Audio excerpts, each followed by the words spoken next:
kan guru? Sudahi pencitraannya guru. Kameranya gede banget guru. Banyak banget kameranya mau bikin film guru. Ampun guru. Ampun guru. Ngasih cuma 100.000 guru. Patungan bayar busway guru. Udah guru, pusing kita.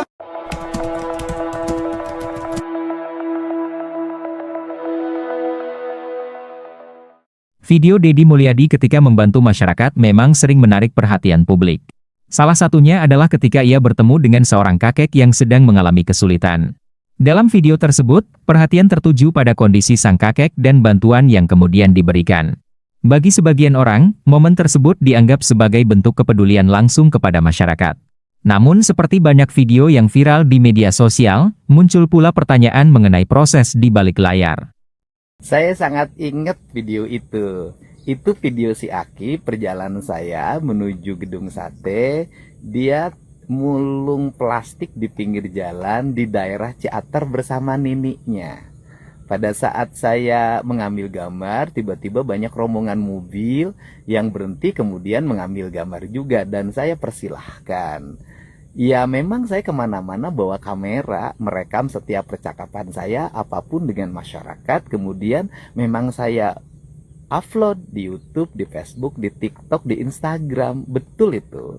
Dan bagi saya kan nggak ada masalah melakukan itu. Lumayan kan ngirit-ngirit biaya kontrak media. Nah selanjutnya juga banyak warga yang sering merekam ketika saya melakukan kegiatan. Pasti kameranya juga terlihat. Tinggal pertanyaannya adalah apakah itu disetting atau tidak? Gampang. Aki itu saya tahu itu alamatnya di sekitar Ciater. Dan setelah pertemuan saya selalu mencatat di mana dia alamatnya, rumahnya, dan KTP-nya. Agar apa yang saya lakukan bermanfaat, agar besok kalau Aki ada masalah apa-apa saya bisa membantunya.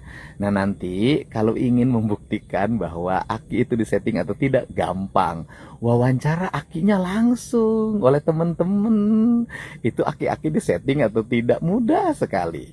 Untuk itu saya ucapkan terima kasih yang memposting saya bahwa kegiatan belusukannya adalah settingan. Hatur nuhun, minimal ketika memposting itu kan juga banyak like, komen, dan penontonnya gitu. Jadi hatur nuhun ya. Jadi hampir semua pejabat sekarang tuh memang daerah, pejabat pusat, para menteri hampir rata-rata ada tim kameranya. Dan kemudian juga rata-rata diposting di akun pribadinya maupun akun pemerintahnya, instansinya.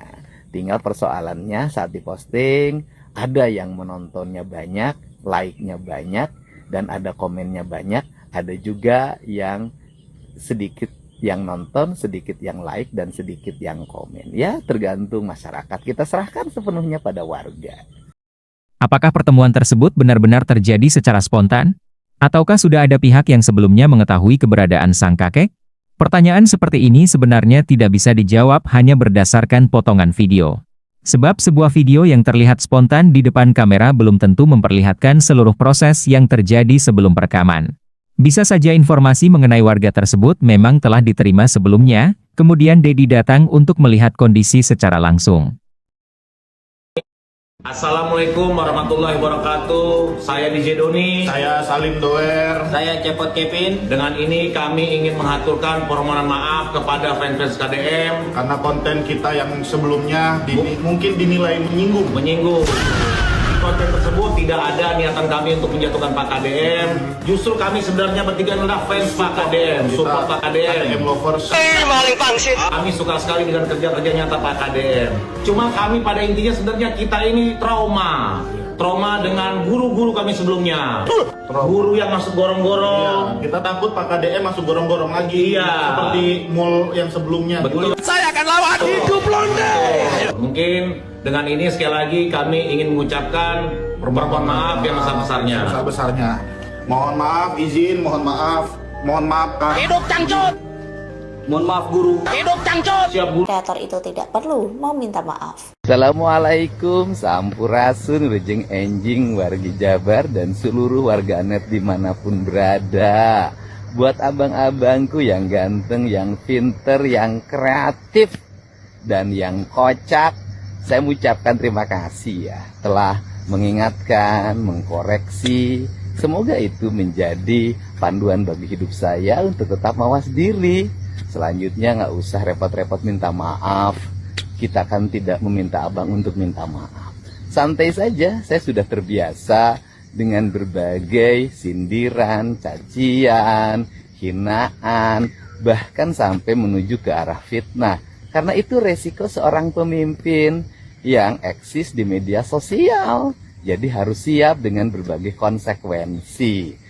Dan selanjutnya juga saya mengucapkan terima kasih juga bahwa saya diingatkan dalam setiap waktu. Dan yakinlah, sejak saya anggota DPRD Kabupaten, Wakil Bupati, Bupati, anggota DPR RI, sampai sekarang jadi gubernur, saya tidak pernah berubah, begini saja.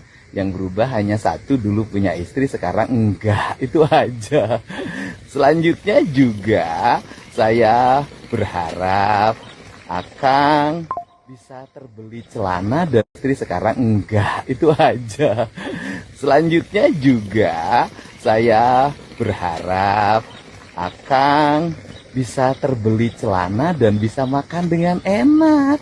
Selamat ya, kita sekarang berteman. Semoga abang-abang semua dalam keadaan sehat dan terus kreatif demi kebaikan kita dalam menjalankan hidup, baik bermedia sosial, bermasyarakat maupun bernegara. Salam dari saya. Jadi, apakah Deddy Mulyadi benar-benar membantu kakek tersebut secara spontan, atau ada pengaturan sebelumnya? Tanpa bukti tambahan, kita tidak bisa memastikan bahwa kejadian tersebut adalah settingan. Tetapi pertanyaan publik tetap menarik untuk dibahas. Menurut kamu, apakah video bantuan pejabat sebaiknya direkam dan dipublikasikan, atau lebih baik bantuan diberikan tanpa kamera? Tulis pendapatmu di kolom komentar.